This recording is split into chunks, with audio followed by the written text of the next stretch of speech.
Welcome to today's episode. So, we do have an exciting guest. For those that are just joining, we're Elite Growth Partners, and we specialize in helping companies scale using the theory of constraint. So, if you're interested in a free growth consultation, just comment growth in the DMs. So, Jan, if you can start things off, just talk to me a little bit about what your company does and just some of the things that you're responsible for on a day-to-day basis. So Blu Banyan provides software for solar installers to run their businesses.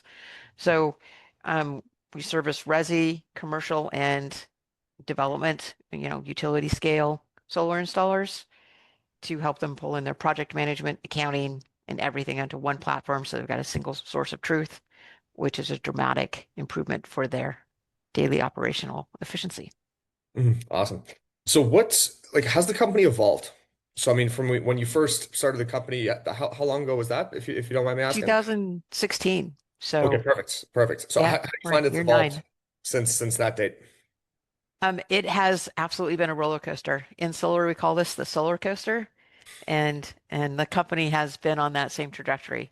So we started with friends and connections that we knew, and then gradually grew primarily from a service basis, and then we doubled down into the building a solar product to help people get all the benefits that we were seeing that you could get for solar companies running on NetSuite.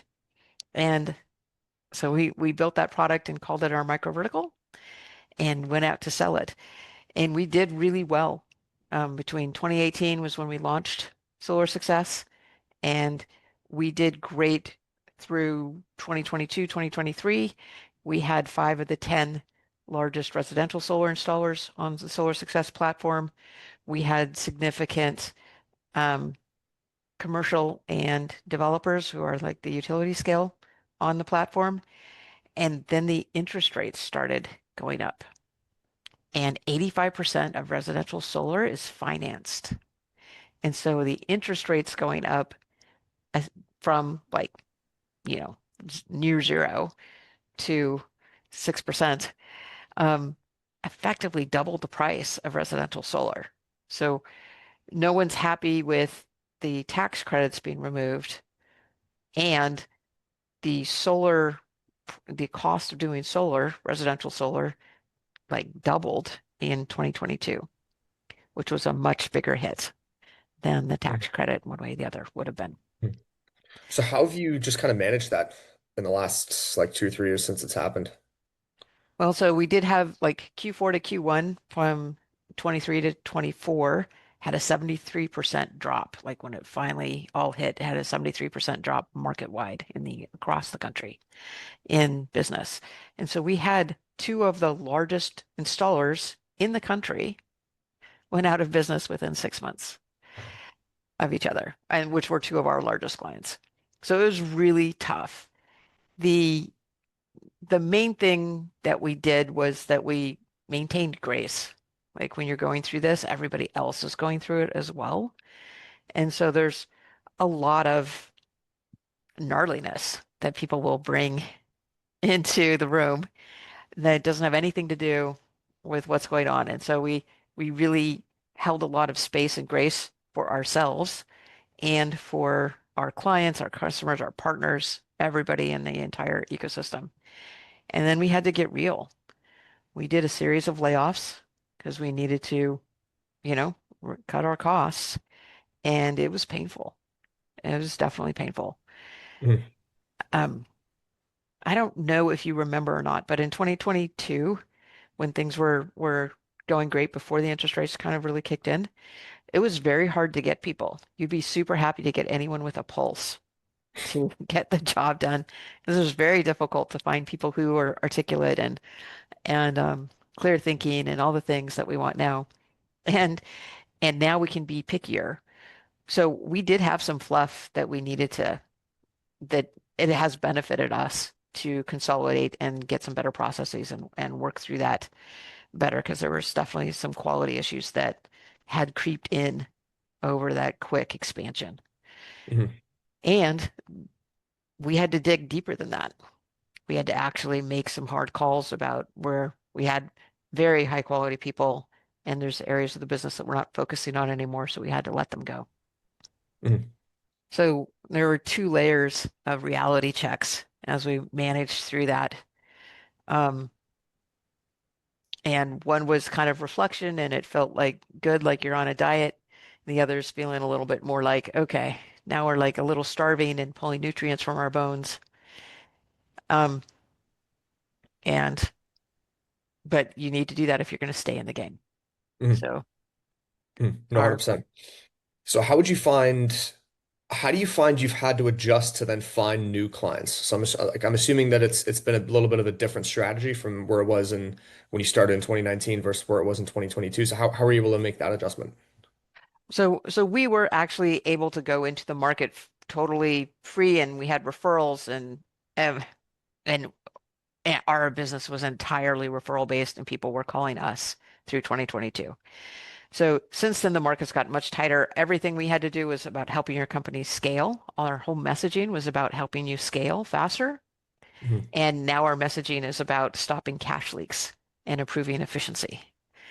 So we had to do a complete pivot on the message. It's actually the same product, and so it's been a healthy pivot for us to make. We did change some stuff about what we highlight in the demos and some other things.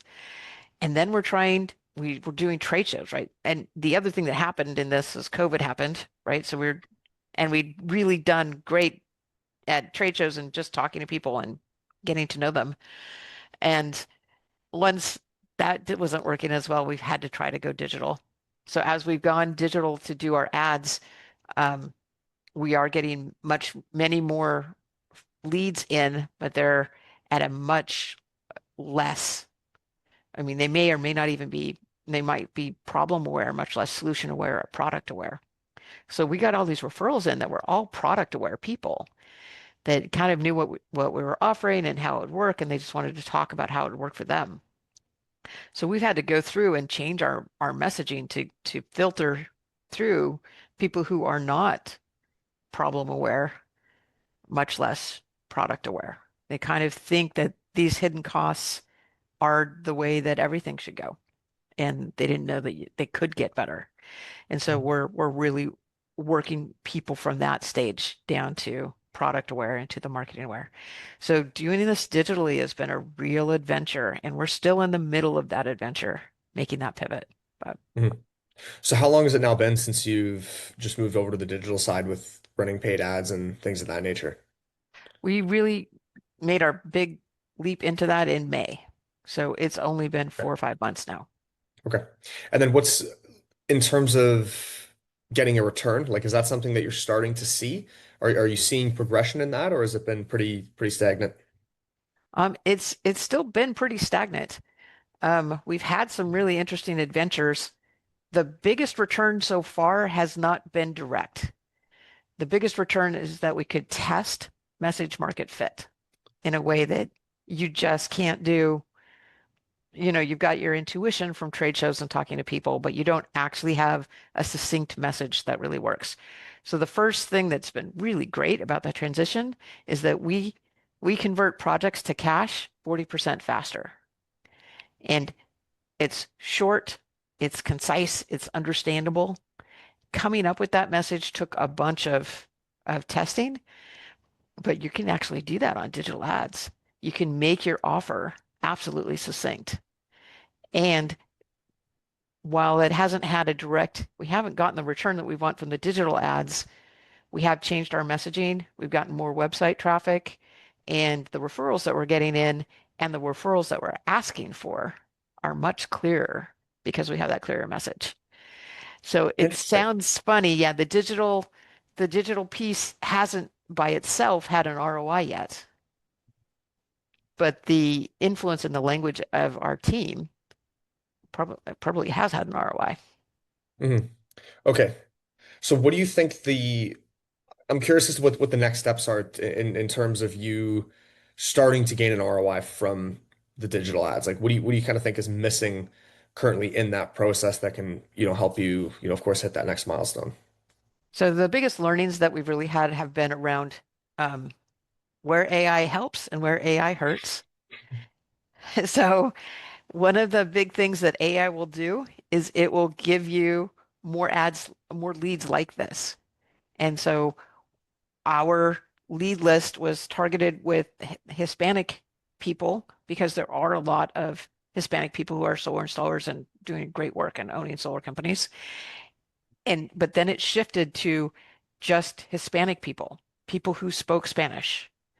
And so then we would get, people who are sitting down on their couch every day and they're Spanish speakers, which is not our target audience. So the AI like overlearned this one element and took us to completely other people, ignoring Mhm. our other criteria.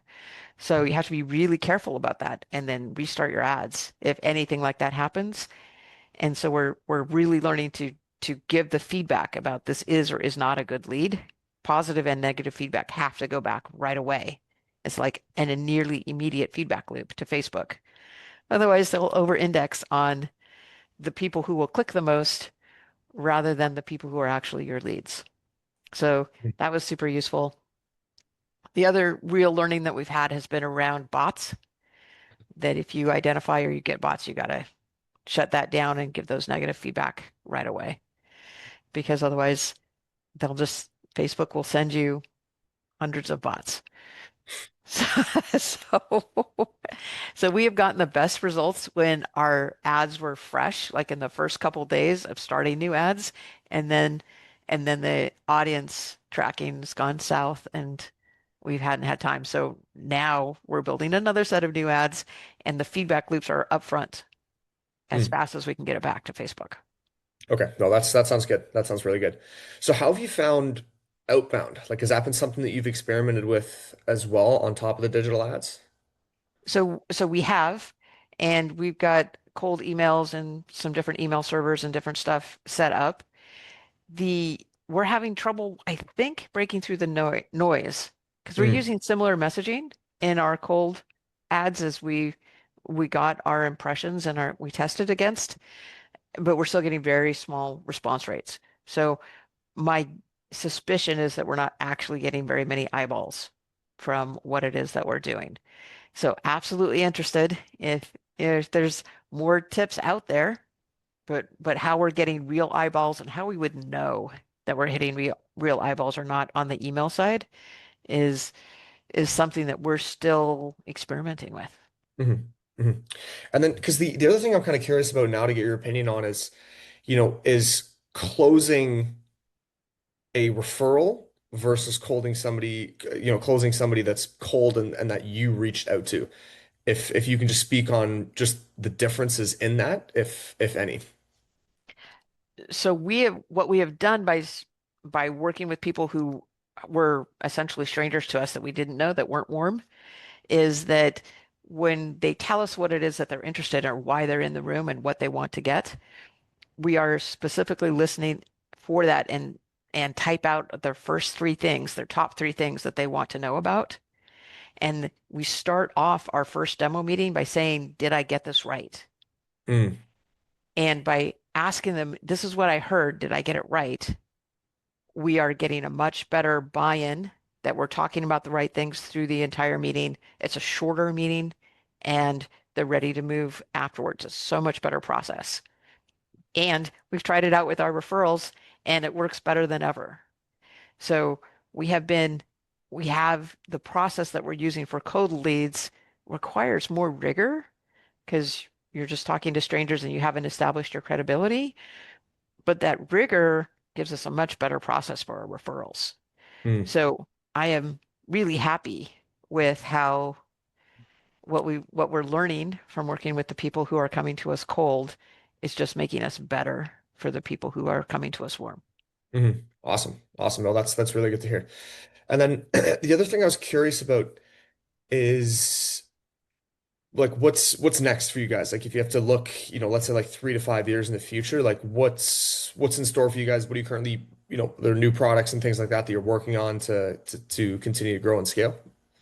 So our mission is to deploy more solar faster and to enable that deployment to get it out there. Right now, to help with climate change, the blocker is how much solar can actually be deployed. How quickly can it be deployed?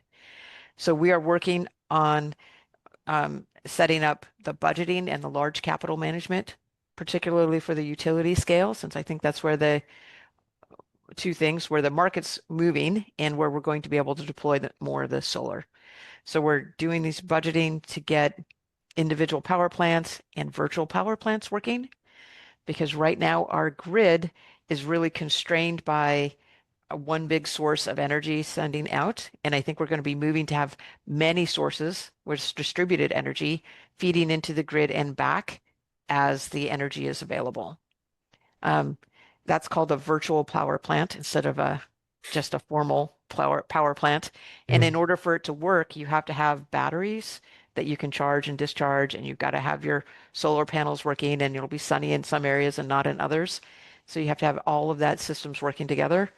So I think in 3 to 5 years, we're going to have the infrastructure and the software that we need to make ordering electricity that you need something like ordering, your Airbnb. And there'll be people who optimize when they buy electricity and when they sell electricity. And you can turn their home and the power generation of their home or their other properties into an asset that they feed into the grid strategically. Mhm. So I think we're moving to this kind of more shared economy around energy in the next 3 to 5 years. Do you think there's anything that might disrupt that or get in the way of that happening, or do you think it's just, it's inevitable, it's just a matter of time? Um, the biggest things that could get in the way would be utilities. And utilities could say, no, you can't use our transmission lines, or no, you can't do some of that kind of policy work. And I don't think that they're going to actually get in the way. I think the demand from the combination of AI data centers and electric vehicles is going to create such a demand for energy that the price of energy is going to go up significantly in the next 3 to 5 years, unless the utilities get creative and allow for this kind of experimentation and working things out, which by the way is working in Australia. Mm, People do this in Australia already, so we know it can be done. So I think there's going to be so much pressure about high utility rates from homeowners and consumers that the utilities are going to be open to trying these new ways and moving to a new model. mhm. So Interesting. I like that a lot. I like that a lot. It's good that you can see that it's already working. So it's not like you're not trying to reinvent the wheel. You're just essentially optimizing and improving it, which I really like. Just the last topic I wanted to cover with you is just some client success stories. So I know you've been in mhm. business now for a number of years now. Is there any specific client success story that you can share? You can obviously keep the company name anonymous, but if there's anything you're willing to share, I'd be happy to hear it. Yes, so I'm super excited about how our clients are doing. Ethical Energy is one of our clients in Pennsylvania, about an hour out of Philly. And they were able to do 3 times the number of projects with the same back office staff. And that enabled them to change their economy of scale so that they could move forward. And they are doing really well despite all of these changes that are happening in the solar market. And it gave them the foundation they needed to continue to expand when other people were contracting. And I'm really excited about how that worked out for them. Mhm. Um, we have another other clients who are doing large scale solar projects, and they get endless delays about when you're going to get the modules shipped in or not shipped in. And so they essentially had given up on having interim budgets that were anywhere near correct. And now they're able to change how their budget's going to move. If there's a delay, it'll cascade that delay into their budget so that they can see when they're going to get their cash. And the CFOs are like, I can sleep at night because they were all, if you order the money too soon, because most of these projects are financed, you end up paying a lot of extra interest. But if you order it too late, you get penalties. And so being able to manage it's called treasury, but being able to manage their cash effectively has like enabled them to sleep at night, which I am certain in the long term is going to result in us deploying more solar. Mhm. That's awesome. That's awesome. Do you find that there's maybe some misconceptions that some of your prospects have before they start working with you? And then just like if you can just talk a little bit about that, if there's some common misconceptions that you think you've noticed with prospects. I do think that there's some ideas that prospects have that um, they don't need to participate. It's a little bit like trying on clothes in the store. But when you're running your business, it's not the same as trying on clothes. You actually do want it tailored to your specific business. And that takes some time and attention for what it is that you want and need in order to work in your market, in your state. And so I do think that there's some ideas that some some owners have had where they just throw it over their shoulder instead of paying enough attention to make sure that, the lines of the outfit hang correctly, that you would still need that your business is going to hang together correctly the way you need to. So there's been some over delegation. And then it's it's absolutely recoverable, but it doesn't work as well without the owner's attention to make sure that they really are getting what they want and need out of the system. Mhm. And so it doesn't take a huge amount of time and attention, but it really does pay off to keep your thumb on that system. It's a little bit like the nervous system or the circulation system of your body. You really do want to make sure that you're not delegating that to somebody who doesn't have the big picture view. Of course, of course. And then the just the last thing I wanted to ask you is if you could go back in time to, when you first started this company, what would you do differently, if anything? I would have done so the message market testing wasn't actually available when we started. Mhm. Yeah. So but I would have done more of that sooner. I love having a clear, concise message about what we're doing. So I would have nailed that with the idea of an offer that if you follow our process, your projects will convert to cash 40% faster, right? Like having a specific offer available and have that clarity, I would have done that from the beginning. I feel a little bit like I had blinders on this entire time I've been trying to run their business. And so I would have spent more time on getting that right to begin with. Mhm. I would have gone and tried to do digital work sooner because I love these feedback message mechanisms that we're getting about how it resonates um, with many people. And yeah, those are the two big things. I would have done what we're doing now and what we started since May almost from the start. And some of that's, idealistic because literally the tools were not available. Mhm. But we could have done something much closer sooner. So I would have gotten that broad market feedback and volume much faster because I got it one by one, referral by referral, instead of getting that broad market feedback. Mhm. That's probably one of my favorite answers so far. Like we've done a lot of podcasts, and I really like that answer because we see so much with companies that completely just overlook their offer and positioning.